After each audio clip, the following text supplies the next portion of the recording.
আসসালামু আলাইকুম ভিউয়ার্স, আশা করি আপনারা সবাই ভালো আছেন। আল্লাহ তাআলার অশেষ রহমতে আমিও ভালো আছি। এই যে দেখতে পাচ্ছেন, এটা হচ্ছে ঘূর্ণিঝড় রেমালের প্রভাব। দেখেন আমার বাসায় যে এই বেড়াটা ছিল, এটা হচ্ছে আমার বাসায় ঢোকার একটা গেট।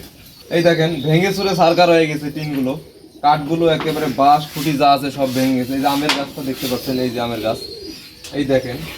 আপনাদের এই জিনিসটা দেখলে অবশ্যই ভালো লাগবে। এই দেখেন আম, এই দেখেন কি পরিমাণে আম, এই দেখেন কি পরিমাণে আম এই গাছটা।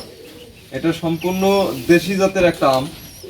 এই আমটার একটা রহস্য আছে। এই গাছটা যখন আমি রোপণ করেছিলাম, আমি এক নার্সারিতে গিয়েছিলাম, যে কাঁচা মিষ্টি যে আমগুলো ছিল সেই আমের গাছ আমি কিনতে গিয়েছিলাম, যে বলছিলাম যে আমাকে একটা আমের গাছ দেন যেটা কাঁচা খেলেই মিষ্টি লাগে, টক লাগবে না, এমন একটা আমের গাছ দেন। তো এই গাছটা আমার কাছ থেকে 200 টাকা নিয়েছিল একটা আমের গাছ। তো আমি তাকে বিশ্বাস করে এই আমের গাছটা রোপণ করেছিলাম এনে। তারপরে দেখা যায় যে আনার 1 বছর পরেই দেখা যায় যে কিছু আম গাছে এসেছিল। তখন আমি দেখা যায় যে এই আম যখন এই সাইজ হইলো, তখন দেখা যায় যে আমি কেটে খেয়ে দেখছি যে এত টক যে মুখে দেওয়া যায় না। তো কি আর করার, এই গাছটা দেখা যায় যে গত 2 বছর কোনো আম ধরেনি। আমি গাছটা কেটে ফেলতে চেয়েছিলাম, এবার আমি কাটতে চেয়েছিলাম, দেখেন এইবার আমের অবস্থাটা দেখেন কি পরিমাণ আম ধরেছে গাছে, এই দেখেন। অথচ এটা বৃষ্টির কারণে, এটা ঘরের চালের উপরে ছিল, বৃষ্টির কারণে দেখা যায় যে এই জায়গায় নেমে এসেছে। এই দেখেন আমি আপনাদের আম দেখাই, কি পরিমাণে আম, এই দেখেন ঝোকায় ঝোকায় আম, এই দেখেন আম কি পরিমাণে আম গাছে, এই দেখেন দেখছেন এত আম ধরেছে গাছে। ওই সাইডে তো আরো আছে। গাছটা তো চিকন, কেবল 3 থেকে 3.5 বছর গাছটার বয়স হলো। দেখেন কি পরিমাণে আম ধরেছে।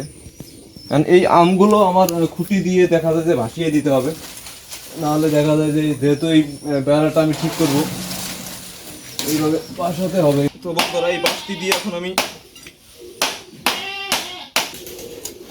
এখন এই আমের ফাইলটা আমি দেখা যায় যে ভাসিয়ে দিব। এত আম ধরেছে, এত ওজন।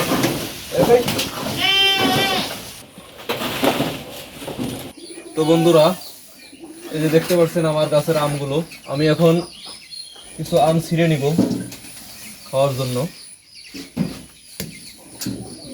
এই যে বন্ধুরা, আম ছিঁড়ে নিয়েছি, এই আমগুলো এখন আমি খাবো। আমগুলো এইভাবে সুন্দরভাবে ছিলে নিতে হবে। কিছু কিছু আম দেখা যায় যে পেকে গেছে, আবার কিছু আম কাঁচা। এইভাবে আমগুলো ছিলে নিতে হবে।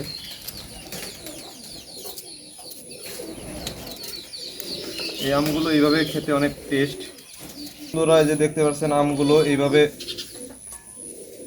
ছোট ছোট করে নিতেছি।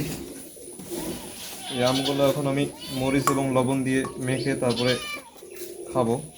এই যে এখন আমি এর মধ্যে লবণ দিয়ে দিব। তো বন্ধুরা, দেখতে পারলেন এখানে আমি একটু লবণ দিয়ে দিলাম। আর যে দেখতে পাচ্ছেন এটা মরিচ এবং রসুন, মরিচ এবং রসুন আগের থেকে এইভাবে এটা করা ছিল। এই যে এটা আমি দিয়ে দিব।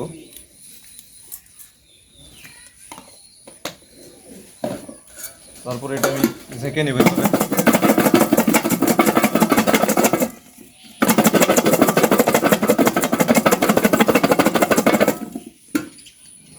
ও অসাম, দেখতে পাচ্ছেন কালারটা কি হয়েছে, কত সুন্দর হয়েছে। এটা খেতে অনেক টেস্ট। আমের সিজনে প্রায়ই আমরা এইভাবে খেয়ে থাকি। সেই টেস্ট।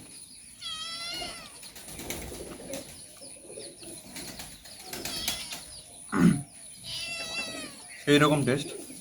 দেখতে পাচ্ছেন কালারটা, এই দেখেন মরিচ দেওয়াতে দেখেন কালারটা কত সুন্দর হয়েছে, খেতেও অনেক টেস্ট। তো বন্ধুরা, ভিডিওটি যদি আপনাদের কাছে ভালো লেগে থাকে তাহলে অবশ্যই লাইক, কমেন্ট এবং শেয়ার করে দিবেন। আপনাদের সাথে আমার দেখা হবে আমার পরবর্তী কোনো ভিডিওতে। সেই পর্যন্ত আপনারা সবাই ভালো থাকবেন, সুস্থ থাকবেন। আল্লাহ হাফেজ।